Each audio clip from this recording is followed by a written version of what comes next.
Assalamualaikum warahmatullahi wabarakatuh. Jadi Bapak Ibu, saya akan melanjutkan materi yang waktu lalu saya bawakan, ya, yaitu tentang jurus 2 kelola emosi. Jadi di sini aktivitas yang akan kita lakukan adalah aktivitas kertas emosi. Jadi kita akan bermain dengan kertas. Selamat datang pendekar. Selamat datang di Gunung Berapi. Di sini kita akan belajar mengenai jurus kedua, yaitu kelola emosi. Kendalikan emosinya agar emosi tidak mengendalikanmu. Jadi di sini kita disuruh untuk mengenai jurus kedua, yaitu kelola emosi, harus bisa mengendalikan emosi. Iya. Ini bermain kertas emosi. Setiap peserta akan menerima 1 lembar kertas sebagai simbol emosi. Jadi Bapak Ibu, di sini ada kertas yang saya akan berikan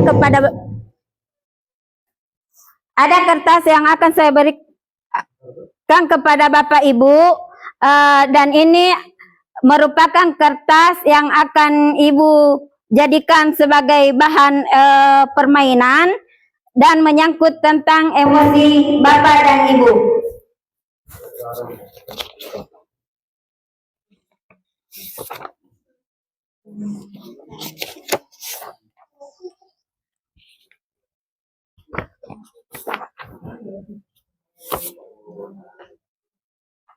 Bayangkan itu pengalaman.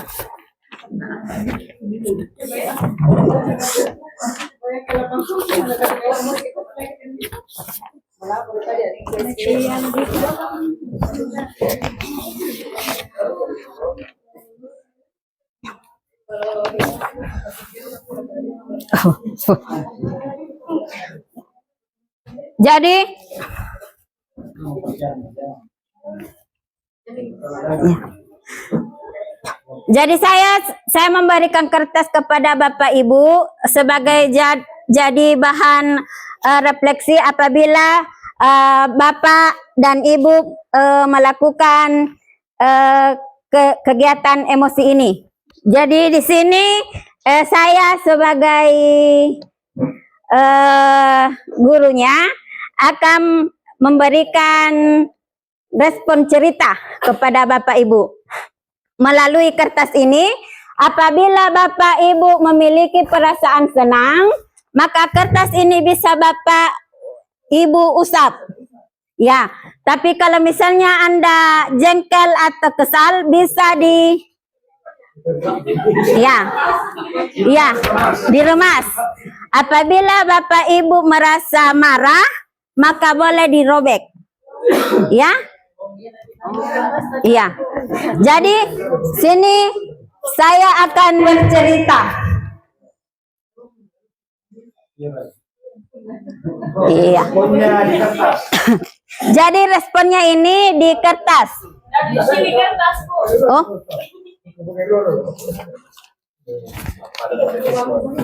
Ya.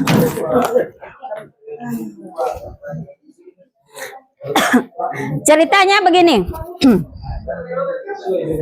Ya. Pagi itu Bapak Ibu guru berangkat ke sekolah mengendarai sepeda motor. Ya. Bahan ajar sudah disiapkan rapi, digantungkan di motor. Namun beberapa meter sebelum sampai ke sekolah, motor mendadak mogok karena kehabisan bensin. Ya, silakan Bapak Ibu ekspresikan kondisi Bapak. Ya. Ya.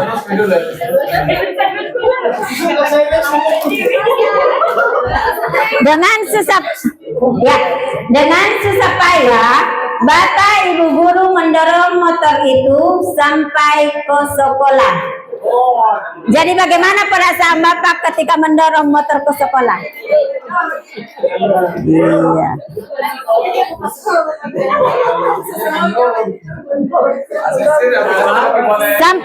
Sampailah Bapak Ibu di kelas. Hampir semua murid datang tepat waktu. Iya, silakan ekspresikan. Oh, iya. Namun sebelum sempat suasana stabil, Mifdal tidak masuk sekolah dan terlambat. Iya. Ia hanya menunduk sambil berkata, "Maaf Bu, saya telat." Ya, silahkan ekspresikan.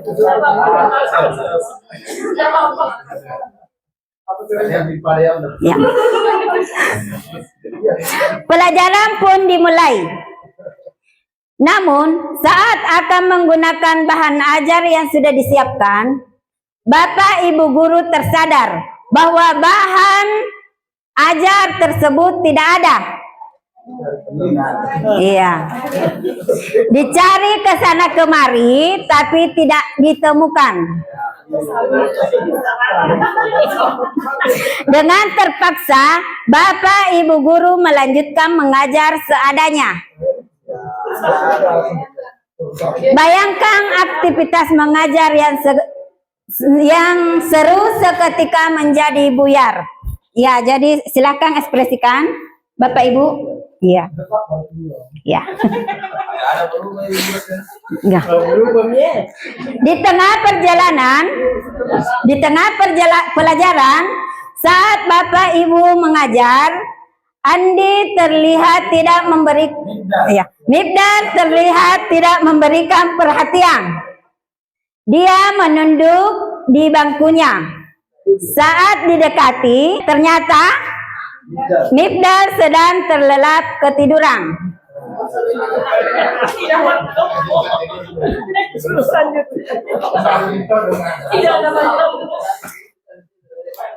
Tidak lama kemudian, ada seorang bapak mengetuk pintu kelas. Bapak Ibu membuka pintu dan menghampirinya. Bapak itu berkata, "Maaf, saya pamannya Andi." "Maaf, saya pamannya Mifdal. Sebetulnya Mifdal sudah 3 hari di rumah sakit karena menunggu ayahnya yang sedang sakit. Meski kurang tidur, tapi Mifdal maksa selalu ingin ke sekolah karena tidak ingin ketinggalan pelajaran. Sekarang saya izin mau menjemput Mifdal karena ayahnya sedang masuk ICU." Nah. Paman Andi juga mengeluarkan sebuah bungkus. Paman Mifdal juga mengeluarkan sebuah bungkusan dari tasnya. "Oh ya Pak Guru, tadi di jalan saya menemukan bungkusan ini. Saya tadi cek isinya buku dan ada nama sekolah ini. Jadi saya bawa, siapa tahu Ibu Guru bisa mengembalikan kepada pemiliknya." Ya.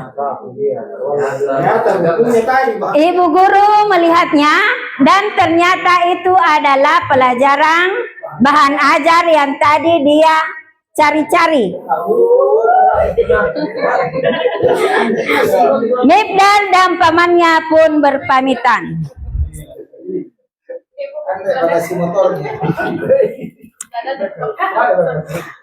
Bapak Ibu Guru kembali ke kelas dengan bahan ajar yang kembali di tangan. Bapak Ibu Guru melanjutkan pelajaran dengan semangat menggunakan bahan ajar yang telah disiapkan. Pelajaran pun berjalan dengan penuh kegembiraan. Ya, itulah cerita yang saya bawakan. Saya minta kepada Bapak dan Ibu Guru untuk menaikkan semua kertas yang ada di tangannya. Siapa yang masih utuh? Oh, ya. Ya, utuh. Ya. Ya. Jadi ya. Jadi saya minta kepada Bapak yang masih halus kertasnya bisa memberikan refleksinya kenapa sampai saat ini kertasnya tetap utuh dan tidak rusak. Ya. Terima kasih Bu. Bisa berdiri, Pak? Jangan. Capek berdiri. Oh iya, Pak. Oke. Kenapa saya tetap utuh kertasnya? Karena dari cerita tadi, artinya sebagai seorang guru yang mogok motornya sambil mendorong ke sekolah, ya simpan saja. Kemudian kalau seorang guru zaman sekarang, perangkat pembelajarannya tertinggal, di mana laptopnya, mana HP-nya, makanya saya utuh-utuh saja. Oh iya, media. Sekarang sudah online. Iya. Ya, jadi yang kedua, anak-anak tadi minta tidak langsung ditegur, saya biarkan tidur karena saya harus ada praduga baik.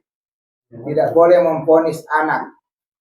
Dan benar, ternyata dia tertidur karena orang tuanya sakit. Jadi saya tidak pernah bernegatif thinking, berpositif thinking, makanya kertas saya utuh saja. Oh ya. Jadi ekspresinya kertasnya masih tetap utuh, ya.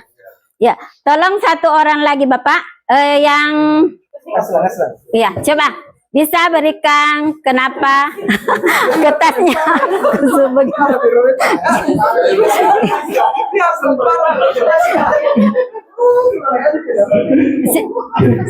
Sini.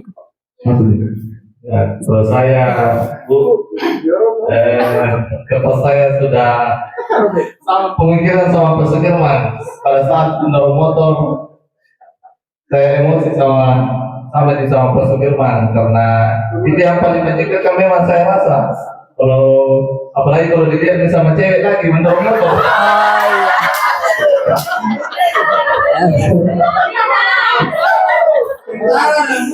Iya, coba satu orang bisa. Kenapa kertas tak bisa kusut seperti ini? Terima kasih atas kesempatan yang telah diberikan kepada saya. Alasan saya mengapa kertas ini bisa kusut, ya ini sepotong kusut, separuhnya tidak. Iya, separuhnya tidak. Ya, separuhnya ini kusut karena tadi yang pertama agak emosi, tiba-tiba bensin habis. Iya.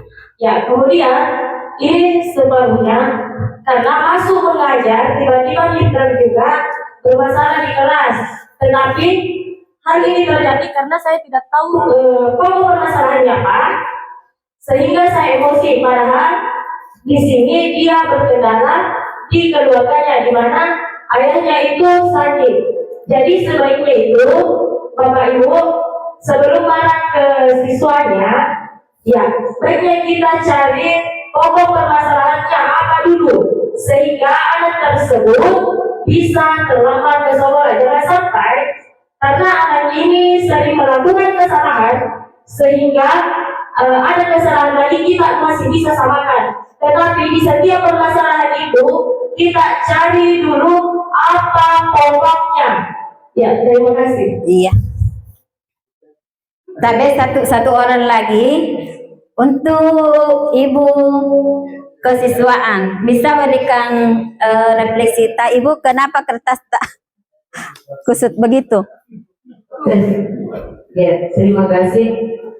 Jadi sesuai dengan kasus yang kita lihat dan kita dengar bersama-sama sebagai seorang pendidik, tadi ini perjalanan mulai dari rumah sebenarnya. Ya, dari kita sebagai guru juga terkadang lupa dengan keadaan kita. Artinya kita sebagai manusia biasa, terkadang juga kita lupa karena kita manusia biasa juga. Kondisinya seperti bensin, kita sudah lupa bahwa ternyata kita kehabisan bensin. Ya jelas karena saya juga pintar mengendarai motor, Pernah saya rasakan juga ini, saya kehabisan bensin. Ya jelas saya jengkel. Jadi saya merasa wajar karena pemerintah kalau merasakan jengkel kertasnya ini kusut-kusut seperti ini. Nah, kedua, ternyata sampai di kelas tercecer lagi, tapi ada kesabaran karena namanya seorang guru, kita tidak boleh jatuh kapan, otomatis harus ada jalan lain. Jadi saya tidak terlalu kusut kertas saya, sedikit saja karena sebagai seorang pendidik pasti ada jalan lain. Dan setelah saya lihat peserta didiknya Mifdal itu ternyata dia dalam keadaan mengantuk. Kasus ini saya pernah saya rasakan juga Bapak Ibu Guru. Saya berprinsip lebih baik peserta didik saya, murid saya duduk dalam kelas dalam keadaan mengantuk dan tertidur daripada saya harus keluarkan dari kelas. Jadi saya tetap mengelus kembali dalam keadaan kertas ini karena kita tidak tahu kenapa sebenarnya peserta didik kita ini dalam keadaan mengantuk. Jadi saya hanya sebagian juga seperti rekan yang lain. Jadi ini adalah satu pengalaman kita semua sebagai seorang pendidik. Jadi kita harus tahu bagaimana kondisi peserta didik kita dan kita juga harus tahu bagaimana kita jabatan kita juga kita sebagai seorang pendidik untuk bisa mengkondisikan keadaan. Terima kasih. Ya, terima kasih atas jawaban refleksi Bapak dan Ibu. Itulah jawaban yang telah ada di depan mata kita. Jadi jika seandainya kertas itu adalah murid kita, bagaimana kita seharusnya bersikap, ya? Jadi sebagai guru kita harus mengetahui bahwa kondisi anak itu bagaimana, apa pokok permasalahan yang terjadi pada anak itu. Jadi kita tidak boleh langsung menghakimi anak yang sedang bermasalah. Kita harus tahu apa masalahnya, apakah dia punya masalah dari rumah, terus keluarganya bagaimana. Jadi di situ kita harus memberikan pemahaman, ya. Pembelajaran sosial dan emosional, ada yang harus menyadari diri, mengelola diri, mengambil keputusan dan bertanggung jawab, terampil bertoleransi dan peduli sosial. Jadi elemennya ini mengenali peta emosi. Mungkin Bapak dan Ibu tahu stiker-stiker emoji yang ada di atas. Ya, ada yang ketawa, ada yang sedih, lucu, atau bagaimana? Mungkin yang Ibu bahasa Inggris bisa mengartikan ini. Yang guru bahasa, ya, ya.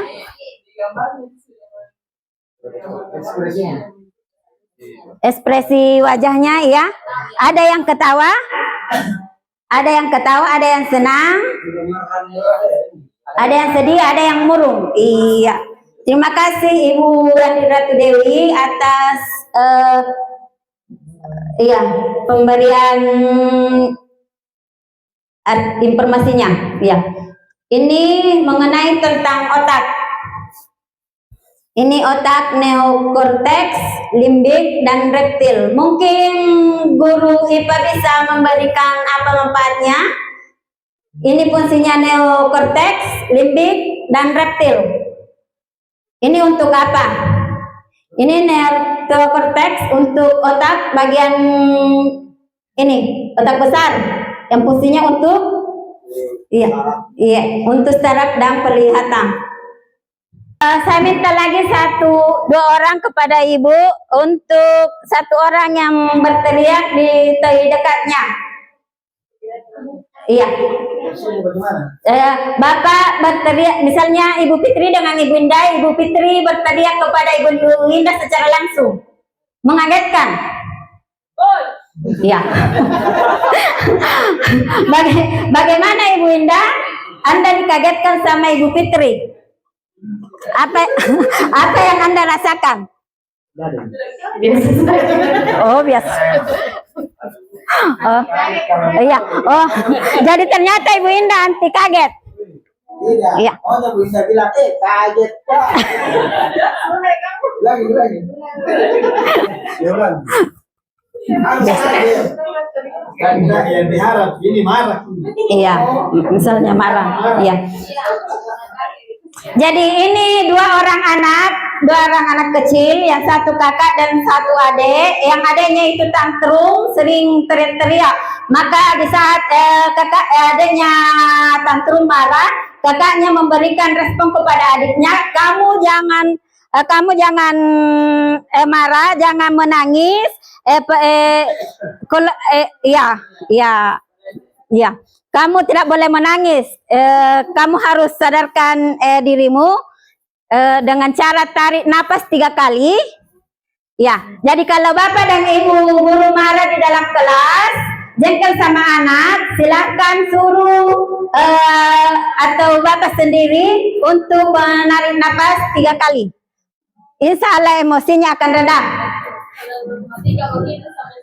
Iya, begitu. Tapi dengan respon otak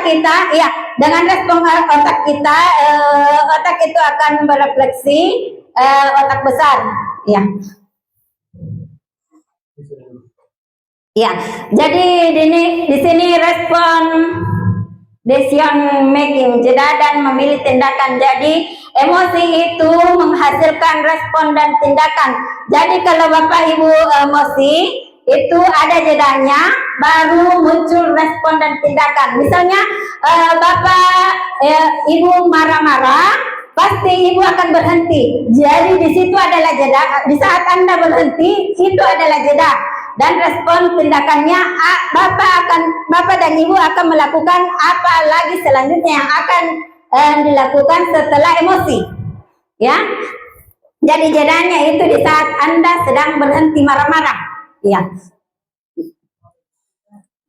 Ya. Ya, istighfar. Ya, jadi di sini ada respon pakai rumus. Ini rumusnya. Saya merasa ini. Ya, saya merasa titik-titik saat kamu menjelaskan berharap. Contohnya, saya merasa kesal di saat kamu menyerobot mainan saya. Saya berharap kamu bisa antri dengan tertib sesuai dengan gilirannya. Jadi rumusnya yaitu respon tambah ability akan menghasilkan responsibility. P tambah R akan menghasilkan O. Jadi P-nya itu respon, R-nya itu ability, dan O itu responsibility. Ya, hasilnya. Jadi sama dengan -3 tambah -3, hasilnya adalah -6. Ya. Ya, untuk selanjutnya saya minta kepada satu orang ibu guru untuk naik ke depan menerima jurus kedua, bahwa Bapak dan Ibu guru sudah selesai dan sudah berhasil untuk mengelola emosi. Jadi Bapak dan Ibu guru yang ada di SMP Dompo ini sudah berhasil untuk menguasai dan mengelola emosinya sendiri. Saya minta kepada Ibu Andi Ratu Dewi, silahkan ke depan untuk terima kartu kelola emosi jurus kedua dari kegiatan saya. Ya, silakan Ibu Ratu Dewi ambil satu jurus karate yang Ibu tahu untuk mengambil kartu ini. Silakan lakukan jurus karate. Iya. Ya, terima kasih atas partisipasi Bapak dan Ibu guru untuk kegiatan saya. Saya ucapkan alhamdulillahirabbil alamin. Assalamualaikum warahmatullahi wabarakatuh.